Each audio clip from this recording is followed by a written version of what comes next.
Hi everyone, this is Shreen Purewal, your Victoria Friendly Realtor, and I had a question that I'd like to help answer and give my personal insight into.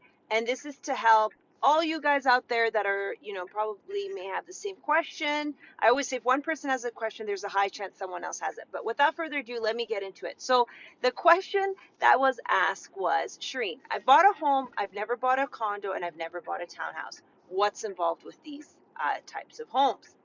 All right, well, because with a condo and a townhouse there's a shared area, there's what we called a strata.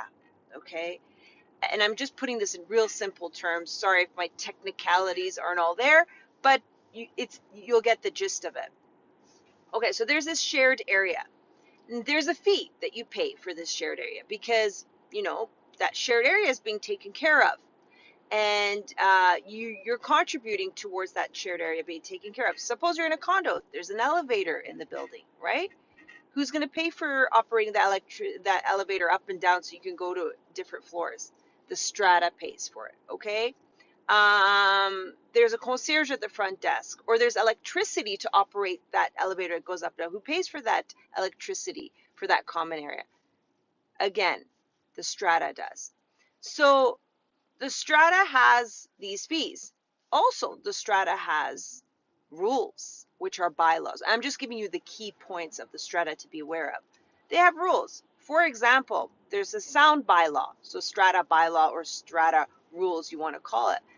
And one of the things that they say is you can't, and every strata will have different rules. Not all of them have the same rules, but one of them could say, hey, you can't have your washing machine on at 12 o'clock at night because your neighbor's sleeping, right? And you guys are within such close proximity, you don't want to disturb them. Or you can't hang your clothes on the front line of the house, because everyone's balcony, if everyone hung different clothes on different balconies, it just affect the view of the building.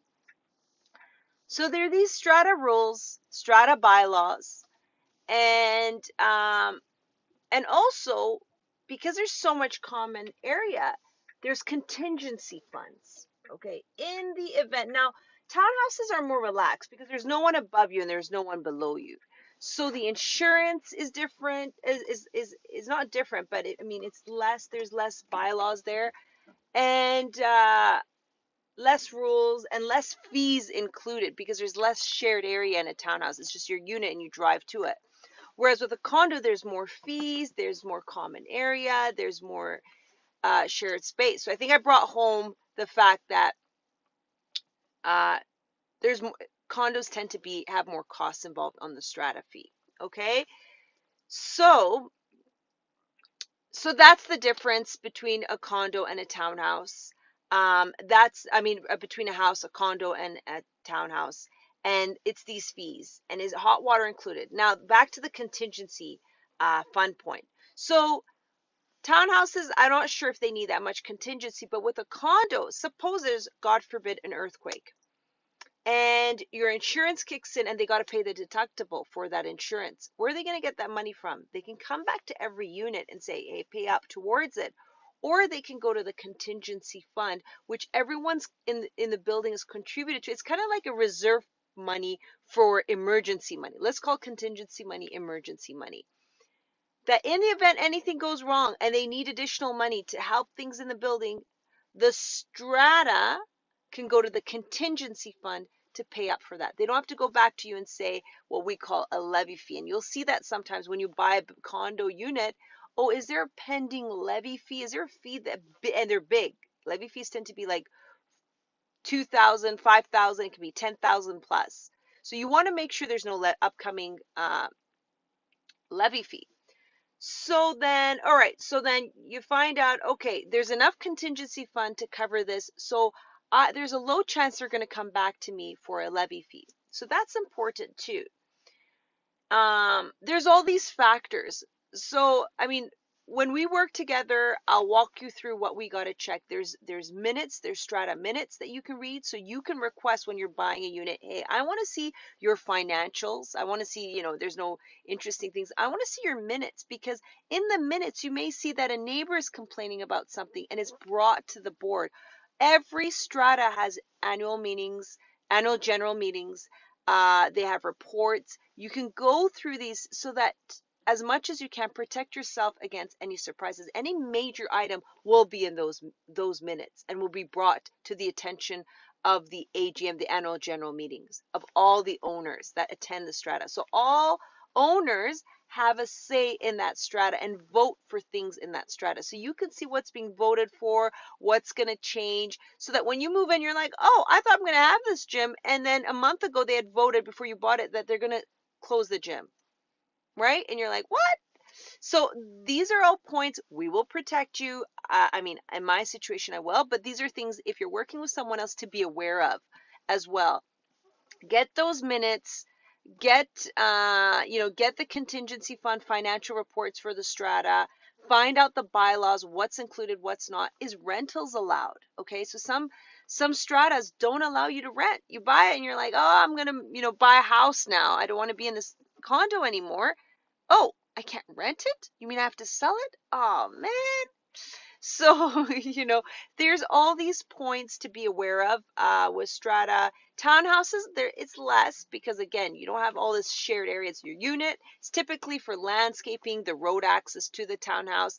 Again, we'll have to review that, but hopefully this helps clarify the difference between a house, townhouse. I'm trying to think what else is there in my yeah, and these strata fees. So the big thing, okay, so I'm going to touch on this point. The big thing that came up in the news and people were like all up in arms about was the insurance. So recently there was this whole thing in the news that, insurance for these condo buildings or these stratified buildings is doubling because a lot of these insurance companies are like, I'm not going to touch this, too much liability for me. And if I do, there's going to be a premium for that. And that's why we saw across the board all these building insurances go up, condo insurance. Well, that's if you look at prices now, this happened two years ago. So most strata buildings that you see right now, you see the strata fee, it's already been incorporated in that price. So that hike's already happened, that surprise. But for your purposes, when you go to buy as well, I mean, it's all, and again, your strata fee, this is another point that I wanted to bring up. How much you pay per month for that fee all depends on the square footage of your unit. The more square footage you have in your unit, the more your strata fee will be. So if it's 2,000 square feet, that's going to be typically over $600, $500 to $600 for a condo in fees. Townhouses are cheaper again. I keep having to bring that up because they're different products. Okay, there's no one above you, below you. There's less shared area. So the strata fees for that tend to be lower. Okay, I'm going to focus more on condos because that's what we have more volume of and what we tend to see move more. Um, so so there's this fee for the shared area. There's this insurance fee that's, got people up in arms. And it's all based on square footage, how much you pay towards that strata fee. Okay. What else can I say? Those are the key points that you want to be aware of, and make sure, yeah, there's no like neighbor complaining against you. So you contact the strata and say, hey, I'm looking to buy this unit. Has there been any issues? Typically, any issues or complaints will show up in the minutes, but sometimes it's in the process or pipeline, and that's when you want to talk to the building manager, or every strata has a strata manager, to say, hey, I'm looking to buy this unit. What do I need to know? And the other big thing a lot of people don't do that I love doing is speaking to people who live in the building. Hey, if it's a pre-sale, you tend to be safe, right? Because everything's so new, it's all going to be built brand new and you can be part of that. There are some base rules, so it's all good. But for existing buildings, going to a unit owner and saying, hey, I'm thinking of buying you, how's this building? And they'll bring up a lot of points that you don't realize or you miss maybe reading it. So I love talking to someone who lives in the building as well. That's a really good helpful tip for myself, at least, that I use when I go and check those out. And for the townhouses, I want to say townhouses I tend to be more comfortable with when looking at the strata, but condos, you really want to look at them closely and do your due diligence. Oh, and another thing with townhouses, touching on that point, that can or cannot be included in strata is roof windows. The more, again, if a roof breaks on a townhouse, it can be common area, what they call part of the strata. So everyone else chips for your part of the roof breaking. They're trying to move away from that on your project. So the townhouse is saying, if it's your roof on your unit, you take care of it. The rest of the people don't have to pay for it. And that again brings the strata fees lower. All right, dear friends, I hope that answered your questions. If there are any more questions, feel free to just email me at info@BC Home Group. I'll try my best to answer you guys. And if I don't have an answer, I'll try to find out, because it's always good to collaborate, share information, and help each other out. And take care, beautiful people. Life is short. Let's enjoy it. I'm going to show you guys my latest mask purchase. Ooh, flicked on my head.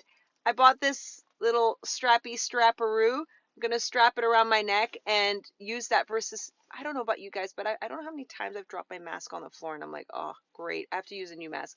Not anymore. All right. Cheers, everyone. Take care. Be happy. Be safe. All right. Take care. Bye.